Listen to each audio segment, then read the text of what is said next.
Hey, everybody, welcome back to the Restored to More podcast. We have Drew Boa with us today, and you might recognize that name because there was an episode 5 years ago with Drew. A lot has changed in those 5 years.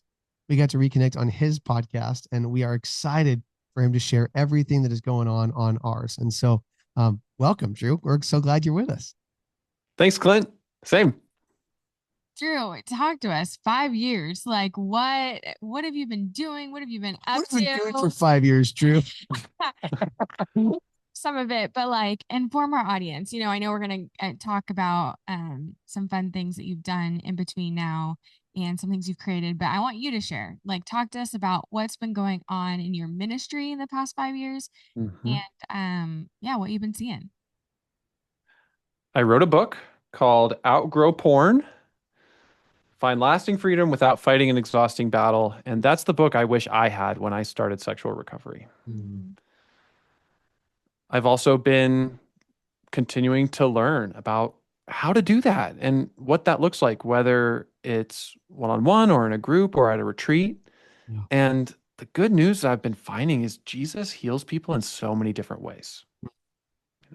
Like So good. we see that in his life in the Gospels.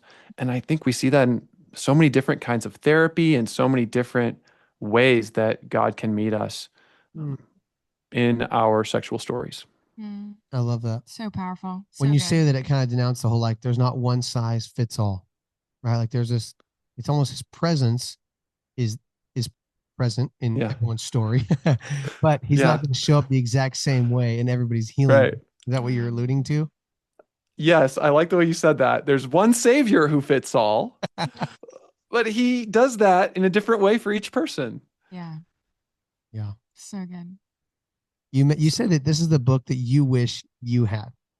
Mm. Let's start there. What was missing in your journey? Let's go back a little bit for our listeners that maybe didn't hear you the first time. Give us a little bit of a snapshot of your Yeah. story. And in your opinion, what was missing in that journey of healing? Well, when I first started, everything was missing.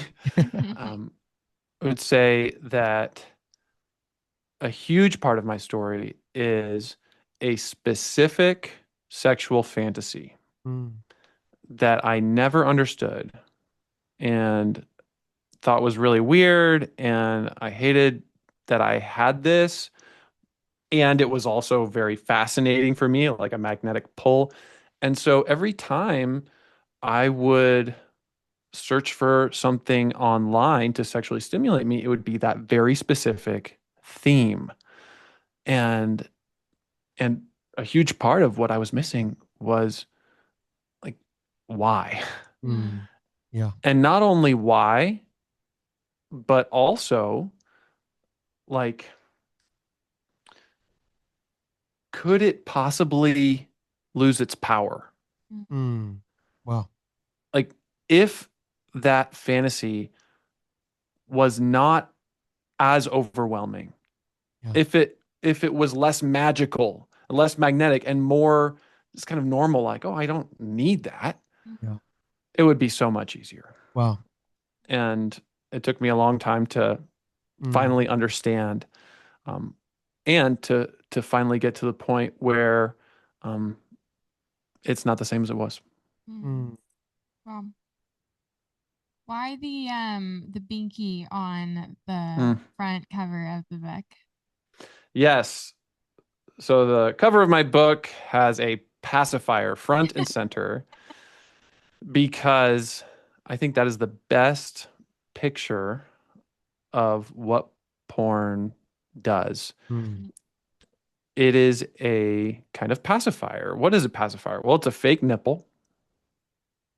I mean, at the surface level, What it is. Yeah.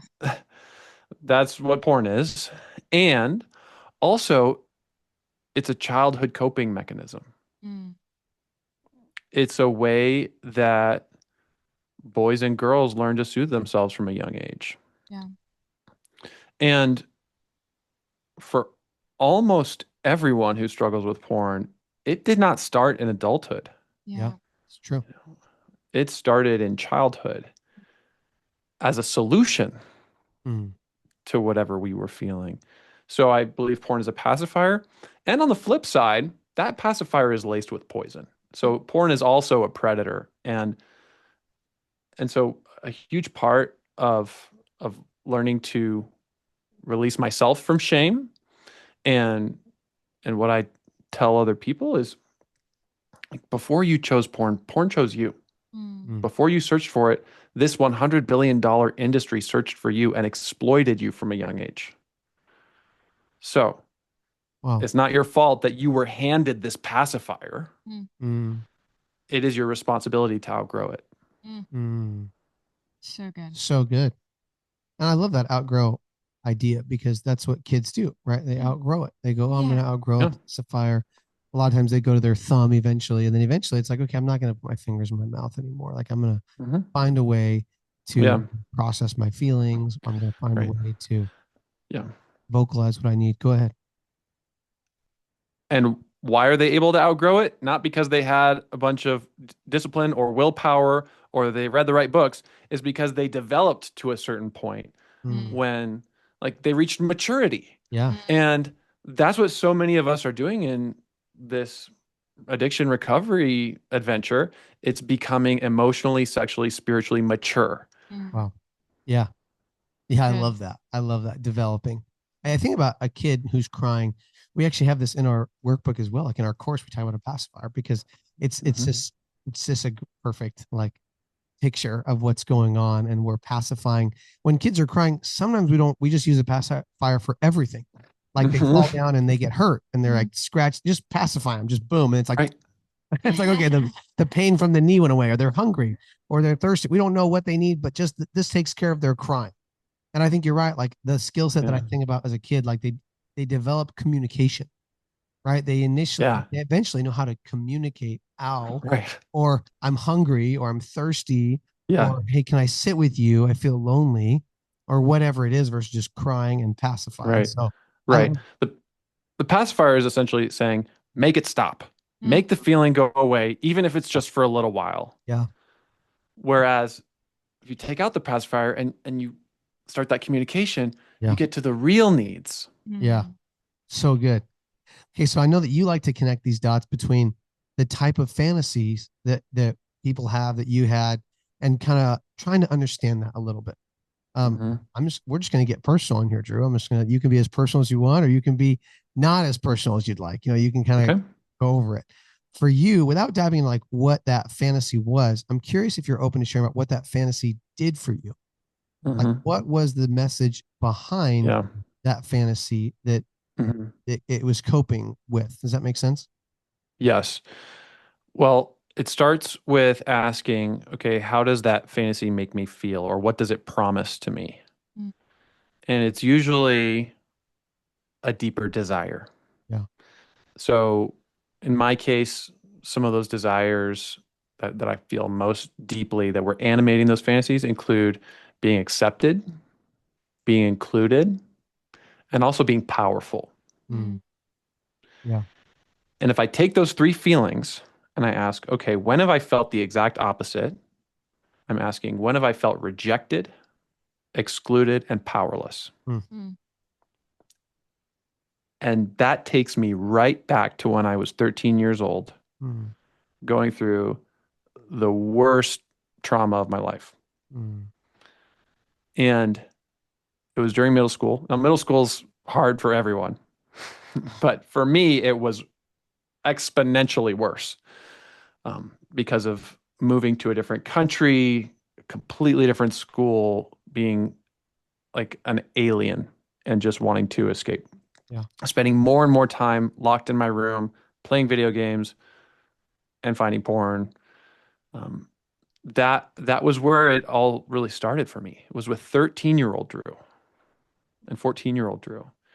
And the first things I focused on back then really burned into my brain, and that's called sexual imprinting. It doesn't mean that I liked it or wanted it. It just means that that's what my brain latched onto. Like, we hear about imprinting with animals, like, the baby duck sees a human and thinks, that's my mom. Well, I mean, that can happen sexually with almost anything. It could be imprinting on a certain age, a certain gender of person, a certain uh, skin color. It could be items, objects, body parts. For me, it was a very specific body part. Um, and if you start to get vulnerable and you start to hear other people share vulnerably, you realize, I mean, almost everyone who has a history with porn has something like that. Yeah. The power of it is in the particularity. There's no such thing as porn in general. There are only specific scenarios that feature certain types of people doing certain types of things, and it's not random. Mm.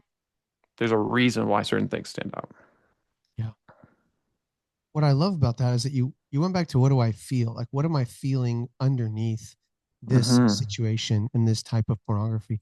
I remember doing that in recovery for myself, and it was so profound. And I don't know if a lot of people have been instructed to do that, right? There's so much shame, there's so much condemnation, there's so much Right. guilt around it, that in order to go deeper and understand what's underneath the using of it, we have to go, okay, I know those feelings are there, but this might be the way to find healing. And I think it takes Yeah. conversations like this between men to go, no, this was actually not a process that was triggering. It didn't make me more lustful. It even, instead of, it was like, oh, it actually kind of reduced the amount of those feelings. Yeah. And okay, let's understand what's underneath it.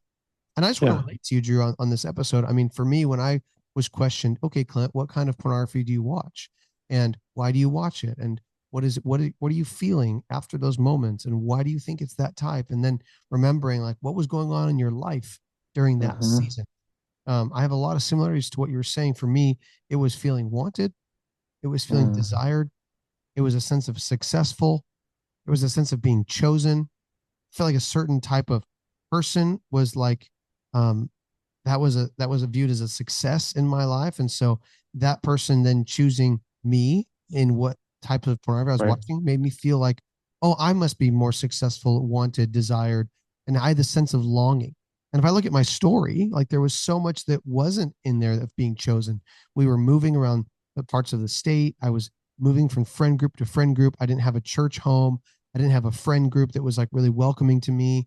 And so there was a lot going on in my life that created those missing components that pornography filled, and that pacified Right. the pain of those moments. And this is not an excuse. I'm especially thinking of any wives and partners who are listening. Yeah. This does not make it any more okay to go back to these behaviors. It is an explanation that can be empowering and that can allow us to meet those real needs in better ways. Yeah. Yeah. I totally agree with you on that, because I think it's like, okay. And then I don't know about you, what I found is that those are the things that get triggered even more than temptation. Like, if there's a beautiful woman that walks by, okay, that's one thing. But if I am feeling like really lonely, or really not chosen by certain people, or a boss, or a coworker, like, I think those are things that get triggered Yeah. in my life, that are like, oh, wow, now temptation, I'm a little more susceptible to it. We are far more motivated to avoid pain than to pursue pleasure. Like, we want both, but like, if there is the slightest pebble in my shoe, I am not okay until it's out. Like, you know, because the pain just works that way in our brains. So I distinguish between pain triggers and pleasure triggers. So a pain trigger is an uncomfortable feeling that's not just annoying or frustrating or sad. It is absolutely intolerable. It feels a lot bigger. It's like, this is infuriating, or this is completely devastating. Now, when you go through a crisis, of course, those big emotions come out. But sometimes in these like smaller circumstances, those big emotions come up, and that's a clue. That's a trigger. It's like, oh, this is rooted in a deeper story. And then we also have pleasure triggers. And a pleasure trigger is when someone or something is not just seemingly appealing, but irresistible in the kind of hook that it has. Yeah. And so learning to understand both the pain triggers and the pleasure triggers can really help. So what kind of advice do you give to men who are feeling like they have that urge and it's so powerful? Is this one of the advices that you give, as far as like understanding the story behind the fantasy, are there other things that you would recommend them doing Mhm. if they have that urge? And they, like you said, like sometimes that pull feels like, man, I don't even know how to say no. Right. I've tried to say Right. no, but inevitably I get pulled down into that habit over and over again. I don't know if there's any freedom that can be found Yeah. That work of processing your story is essential, and it's not really possible when part of your brain is unplugged. there. So, in the moment of experiencing a strong urge or attraction, it's helpful to have some like really simple available strategies that are more like in the moment. And thinking about you all in Southern California reminds me of surfing. Um, I'm a believer in urge surfing. Uh, Basically, the idea is that urges are like waves. And if you're fighting directly against the wave, it's going to overpower you. Mm. In fact, research has shown that resisting thoughts and feelings we would rather not have actually makes them stronger. It intensifies them, which is why it can be so frustrating. Which Sure. is why, like, you can be trying to get free for years and feel like you're going backwards. Yeah. Yeah. But you're fighting, but you're like Yeah. trying really hard, you know? Yeah, you're trying really hard, but your sexuality is like the ocean. God made it, it's beautiful, and it will kill you if you let it. Like, and you can't, you can't go against the waves directly. You have to learn how to work with the waves. You have to learn how to work with your sexuality. And a tool I developed for that is named after me. It's kind of arrogant. I get it. It's called Boa, BOA. So it's my last name. That's just so you can remember it well. That's right. So Okay. Go ahead. BOA Yeah. stands for breathe, observe, attune. Mm. Okay. Breathe, observe, attune. You can do this in 1 minute. Mm. You can even do this in 10 seconds. You can do this when you're surrounded by a crowd of people. You can do this when you call the people in your small group and they don't answer the phone. You can still do BOA. It's great. Starts with breathing, just taking a few deep breaths. Mm. Power breathing can also be helpful. That's where you take quicker, full breaths. The Wim Hof method is an example of that, but most people prefer the deep, slow belly breathing. It is our superpower for self regulation. God made our brains and bodies to respond very efficiently and effectively to something as simple as taking a few deep breaths. I think from a spiritual perspective, it's also kind of like being filled with the Holy Spirit. The word for spirit in the Bible is the same as the word for wind or breath.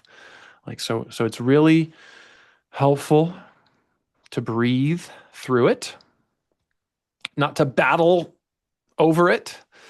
Um, that just creates more tension. When you breathe, you release, and you get a little bit of space where you can make a decision on purpose. And then the second step is observe. And you can observe your five senses, like, what do I hear, see, touch, taste, smell? Even if it's just I feel my feet on the ground, I feel the seat beneath me. I see the screen in front of me. Just becoming aware of your body brings you back to the present moment. And especially since we've been talking about how a lot of our sexual thoughts and feelings are sometimes rooted in the past, observation brings us back to the present, brings me back to my healthy adult self, and reminds me that, hey, it's the year 2026 right now. I'm not that little boy anymore, or I'm not that teenager anymore. And then also just observing within ourselves, naming emotions. This is something I love that you emphasize in the Bridge Back to Us program, like becoming aware of what's happening within us. And sometimes we need a tool to do that, like a feelings wheel or a check-in. And I believe porn gets its power from unprocessed feelings. So naming our emotions matters a ton. And then finally, the A in BOA stands for attune. That's a fancy word that really just means reading and responding to the real needs that someone has.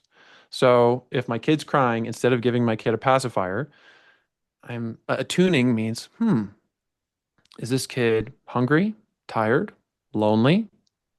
Does the kid have a poopy diaper?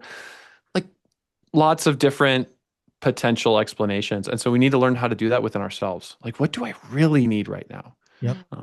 And the primary needs, I would say, are attachment needs. The need to feel seen, safe, loved, cherished, supported. The need to feel like soothed and comforted and reassured. These are the relational needs that often get sexualized instead of honestly acknowledged and pursued. So BOA, this is something that both people in a couple could really benefit from. Oh yeah. You know, it, in the words of Chris Corsi, it turns our relational circuits back on. That's right. And then maybe once those circuits are back on, we can process things more easily. Yes. So good. Love the tool, love the BOA. And out of curiosity, like when should a wife expect a husband to be able to do that? You know, like I feel like there's different phases and stages of recovery. And if I was a wife listening, I'd be like, oh my gosh, this is amazing. I want my husband to do this Today. Yeah. Right now. Could you expect a husband to be able to start doing that? Yeah, practicing that. Even, like seeing results from it. Yeah, and not only like when did you expect it, but like then when did this become a habit? Because let's be real, like what you just described, yes, it's simple once it's a habit, but it's not a habit, it's really difficult. That's true. That's true. You can expect this to progress at the same rate as you would expect someone to learn a new language or a musical instrument or a sport. Like it's a skill. Yeah. And it takes practice. Yeah. The good news is that because of neuroplasticity, like it can actually become almost automatic. Yeah. Over time. Now, with that said, there's a bit of a dilemma when it comes to relapse prevention, because even if you have the best tools, the times at which someone is most tempted are the times when they are least likely to remember, much less use the tools. You can have all the tools in your toolbox, and then you're confronted with a situation. It's like the toolbox just goes out the window, even if they were great tools. True. So, if you want to learn how to urge surf or do boa, the best place to start is on the beach, not in the waves. Like you got to learn how to stand up in the sand, right? True. Yeah. So you practice using boa when you're doing just fine. It's good. You know, you practice some of the tools that you're wanting to develop and the practices you want to create, like on a day when you don't think you need them. And you continue to build that rhythm so that when you need it, it's there, or at least your brain's a little bit more ready to use it. So good. So like with Jesus, you know, like we don't just go to, we're good. Well, you know, we talked about this at the beginning of the episode, right? He heals in so many ways. Yeah. Like, you know, sometimes it's through something like boa, or sometimes it's through being part of a course or a group, or therapy that Jesus is changing us and healing us. And it's not like it's either me or him. It can be both. So good. I love that. Drew, I love boa. I'm going to bust a boa this week. Hey, dude, have you busted a boa lately? No, I'm going to do it. Try it out. We could do that with our kids too. Oh, it's so simple. It's memorable. It's yes. Yes. I think it's so good. Thanks.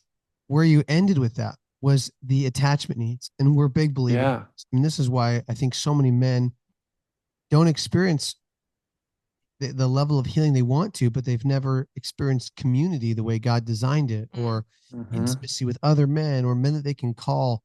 You talked about these things, right? Feeling seen, feeling safe, feeling cherished. And I just think, what do we do when the people around us, like if somebody hasn't experienced that within a relationship, somebody outside their wife or their spouse, but they're needing that, Is this where you recommend a group? Because a group that you've created tons of groups with men online, and we've heard so many countless amazing testimonies of people who have been a part of husband material, and they've benefited just from the rawness and the authenticity that has been created in the organization that you've created. And is that what's missing in most of these men? Because they can't go to people and be like, hey, bro, I just need to feel cherished right now. Can you like help me out? What is wrong with you? You know what I mean? So, like, how do you recommend somebody be like, okay, Drew, this is really good. I'm grateful. And you're right. I don't feel seen. I don't feel heard. I don't feel understood. I mean, I feel like so many men are just like islands and they're operating as an island and it's hurting them and they know it. Yeah. But they don't know where to start. So how would you recommend they start implementing that or experiencing it? Well, you got to find safe groups and safe people where you can say, you know what, I have this really deep ache where I feel like there's no one in my life who actually treasures or cherishes me.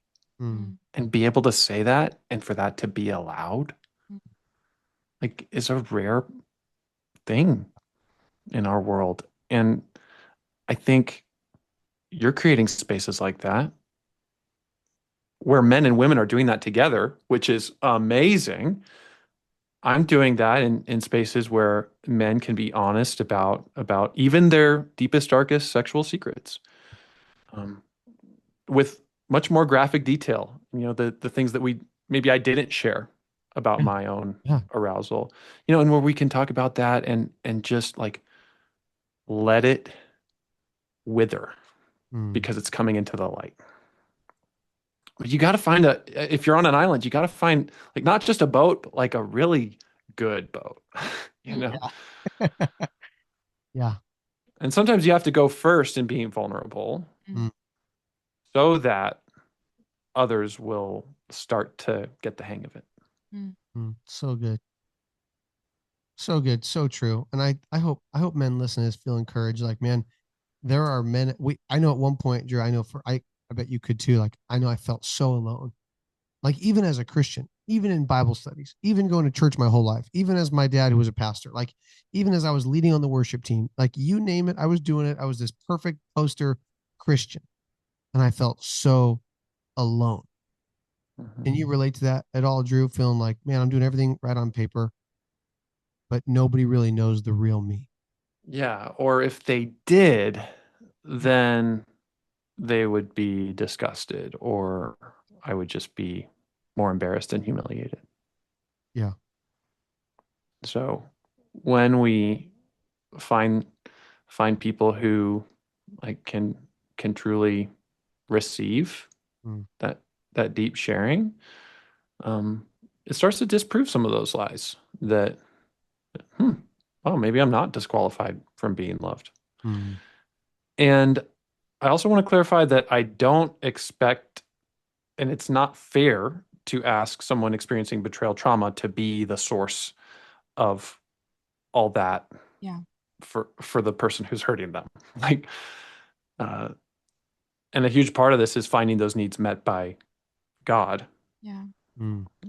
And so I'll never forget going through some betrayal trauma training, and they said what often happens is it's like the betrayed partner gets hit by a bus and then is asked to take care of the bus driver afterward. Yeah. You know, um, like we need to really have equal support and emergency services for both people. Mm. Yeah. Amen. We're a big believer on that. Yes. Speaking of that, and I think wives want to know there's hope. I think men want to know there's hope. I can't say how many men I meet with and they're like, wow, like really that sounds crazy. And for you, Drew, it's been 10 plus years. You've been free from internet pornography. Yeah. I just think, I mean, that number is like, wow, like, right? That's like, oh, thank you, Jesus, that there's hope. There's people out there who have learned how to outgrow this, who have learned other skill sets and things like that. What would you credit that success? What would you say are some of the biggest factors that have gotten you to that number? And yeah, that's where I stopped that question. Well, right before 2015, when that 10 plus years started, I already had a year of freedom from porn, but it wasn't deep enough Mm. because those fantasies still felt just as strong, Mm. just as powerful. And I was in a group and I was feeling like I was gaining momentum. But when I lost my whole support system, when I graduated college and I was no longer getting what I needed in so many ways, I relapsed harder than ever. Mm. And that was right before my big breakthrough, where I really started to learn as much as I could about sexual addiction, Mm. and where I went on the journey that Eddie Caparucci describes when he says the road to recovery goes through your childhood. Mm. And it was beginning the healing adventure of getting to know my younger self and then experiencing Jesus's love there, Mm. that it was more than, you know, just a number of sobriety. It was like, no, this is actually based on compassion, not just compliance. Mm. And it hasn't been like I've been sexually sinless for over a decade. Um, it is that I'm not where I used to be, Yeah. and porn has lost its power. And also, I think equally important is just total vulnerability and honesty. Mm. I want to pause you for the childhood road. Hmm. What are your thoughts on that? I feel like a lot of, I mean, there's different thoughts, right? We hear, you probably hear it all. I hear it all too. It's like, oh, do I really need to go back there? Or like, I don't have any like big trauma moments. A lot of guys are like, I wasn't like sexually abused. Like they think that's the only trauma that's out there. Like I just wasn't sexually molested, so I don't know why I have this struggle. You know what I mean? But I wonder, like, what are your thoughts to people who are like, I don't know, like the whole childhood thing, like is that real? Do I really have to go there? Like, how do I go there? Am I going to be like in years and years of therapy? Is this like is this a financial play here, Clint, where you're telling me I got to like, meet with you for 10 years? I'm like, Mm-hmm. but I want, there's so many thoughts about it, right? I think it's for a large part, it's been kind of like, think of the word poo-pooed, poo-pooed by the church, right? I don't know. I've been in church my whole life. I don't know of any church service where from the pulpit, like, hey guys, make sure you revisit your childhood wounds. You ask where Jesus is in there and you let Christ redeem those moments. It's just like you're saved. We're just going to start a new chapter going forward. Like you're healed. Jesus met you. You prayed the prayer of salvation. You're good to go. Like, let's just look forward and do what Paul says and forget what lies behind us. And I'm like, I don't think that's the interpretation of that scripture, but I do wonder, like, I do feel like the church at large doesn't do that. They're not like, hey, let's go back to move forward. So what would you say to people? They're like, do I really have to go here? Like, Yeah. is there biblical grounds for this? Yeah. All that stuff. First of all, at what age did you first encounter porn? Because if you were under 18, I would argue that you are a survivor of childhood sexual abuse. Mm-hmm. Like, just because it didn't happen by a person Yeah. doesn't mean it wasn't abusive. Yeah. So that even just that itself is major. Yeah. Secondly, did you experience healthy support and guidance in your sexuality growing up? Like it was okay to talk about it and you knew what kind of resources were out there? Like, did you get that? No, most people did not get that. Um, like it was a topic marked by silence and shame and secrecy. And so that is a huge gap that often paved the way for porn. But just those two elements right there are almost always present. Mm. Even if you had the greatest, most wonderful Christian family. Yeah. But even in the most greatest, wonderful Christian family, you can take away the message that I have to be perfect. Yeah. Yeah. You know? Totally. And so we all grew up after the Garden of Eden.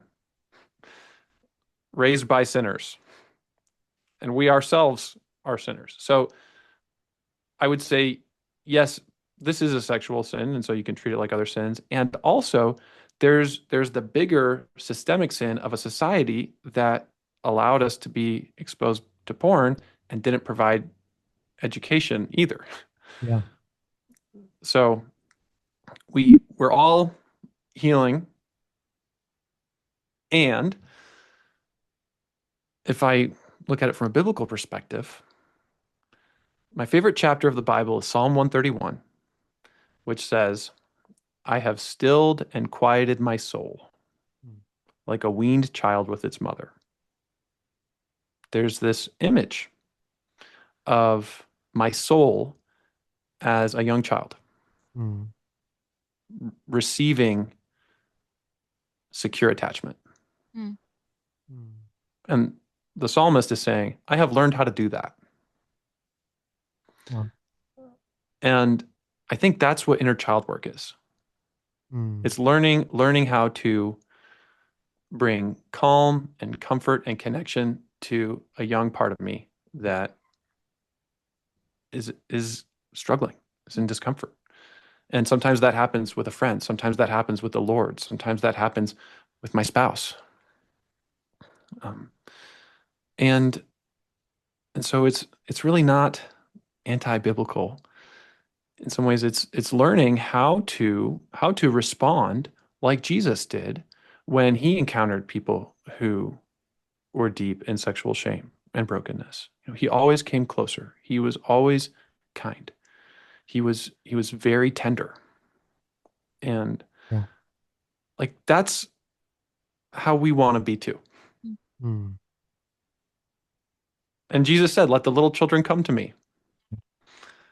So I think in some ways I view this journey as doing that internally.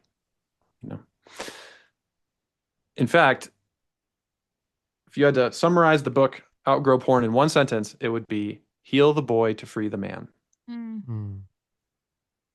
Or for women, heal the girl to free the woman.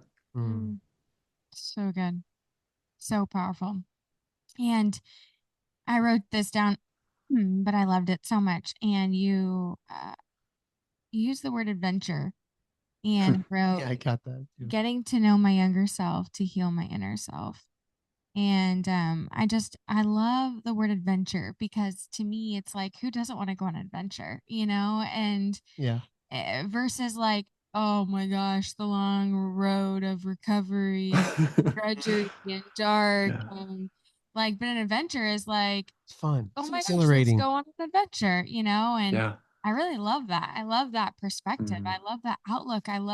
It's very hope filled. It feels very like Jesus. It feels very light and joyful. And I just hope that our listeners who are on their journey will see it as an adventure. And I know that's so hard, right? Like I get it. I know there's tons of brokenness and there's hurt and there's tears and there's anger and there's frustration and there's argument and fighting and shame and I mean so many things that are hard.